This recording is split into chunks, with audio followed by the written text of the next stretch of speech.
स्वागत है। मैं सावित्री और आप देख रहे हैं ताजा समाचार।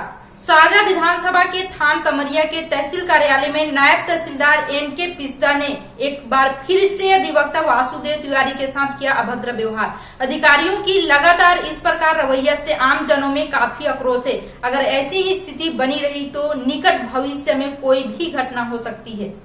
आपको बता दें कि तहसीलदार प्रफुल्ल रजक ने एक किसान की बेरहमी से पिटाई की थी। वहीं साजा एसडीएम चतुर्वेदी द्वारा भी छोटी सी बात पर एक युवक की जमकर पिटाई की गई थी। अब अधिवक्ता के साथ दुष्व्यवहार करने पर अधिवक्ता संघ ने घटना की निंदा करते हुए अधिकारियों को अपने व्यवहार सुधारने और कड़ी कार्रवाई की मांग की है। देखिए, इसमें सबसे प्रमुख बात है कि वकील और जो न्यायालयीन कार्रवाई है वो दोनों की बिल्कुल समतुलता है और दोनों एक दूसरे के साथ चोली दामन की तरह रहते हैं।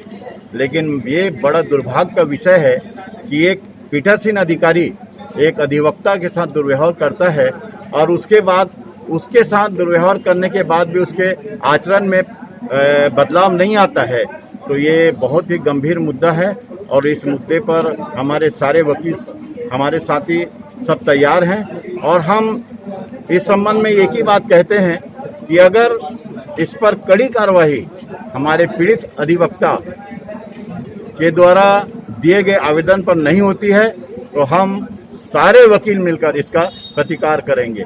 दूसरे मुद्दे की बात है करके मेरा ऐसा मानना है, जो तहसीलदार में से खमरिया में जो एक वकील के साथ दुर्व्यवहार किया गया है उनको मैं घोर निंदा करता हूं। और ऐसे इस प्रकार के क्षेत्र में बहुत सारे घटनाएं देखने को मिल रहा है, कहीं पक्षकारों के साथ, कहीं किसानों के साथ, तो कहीं वकीलों के साथ। लेकिन इतने बड़े हमारे जो मुखिया बैठे हैं और उनके नीचे इन लोग काम करने वाले प्रदेश के, तो ऐसे में तो काम नहीं चलेगा। और जब जनता और कानून के ज्ञाता लोग जब मैदान पे आएंगे, उतरेंगे, तो निश्चित रूप से नुकसान उठाना पड़ सकता है। ऐसा मेरा कहना है।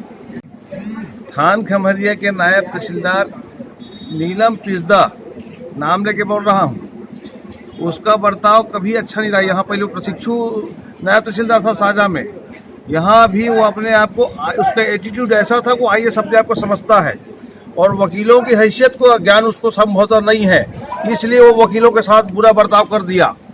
वो वहाँ पर संख्या कम है, इसलिए नीलम पिस्दा की हैसियत हो गई, हिम्मत हो गई कि वो वकील के साथ बदतमीजी कर गया।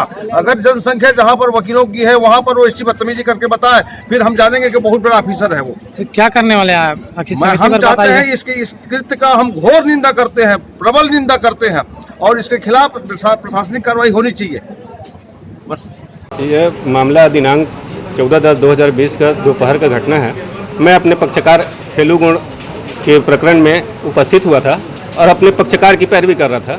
और मैंने पैरवी के दौरान ये बताया, तहसीलदार मैडम रश्मि ठाकुर जी उपस्थित थी, नायब तहसीलदार नीलम कुमार पिस्दा जी सुनवाई कर रहे थे। मैंने बोला सर इसमें आपत्ति लगा हुआ है, आपत्ति का निराकरण हुआ नहीं है और निराकरण किए भी नहीं आप इसमें साक्ष्य ले रहे हैं, यह तो न्यायालयीन प्रक्रियाओं के अनुरूप नहीं है। तो मेरा इतना ही कहना था। उन्होंने उत्तेजित हो गए, वो इतना उत्तेजित हो गया कि मुझे कहने लगे कि आपकी कानून की जानकारी नहीं है, मेरी मर्जी, मेरा कोर्ट है, ये मैं जैसा चाहूँ ऐसा करूँगा, आप कौन होते हैं ऐसे रोकने टोकने वाले। वो इतने उत्तेजित हो गए थे कि मुझे मारने के लिए तत्पर हो गए थे। तो मैंने जिसकी आपत्ति की और ये सारी घटनाएं मेरे पक्षकारों की उपस्थिति में हुई है, जिससे मैं काफ़ी फ्रस्ट्रेट हुआ, क्योंकि मेरी बेइज्जती उन्होंने मेरे पक्षकारों के समक्ष किया है, जिसकी तुरंत लिखित शिकायत मैंने। इसी तरह ताजा अपडेट के लिए बने रहे जनआवाज 24 लाइव के साथ। हमारे चैनल को लाइक करें, सब्सक्राइब करें एवं बेल आइकन दबा दें ताकि समय पर हमारी खबरें आप तक पहुंचती रहे।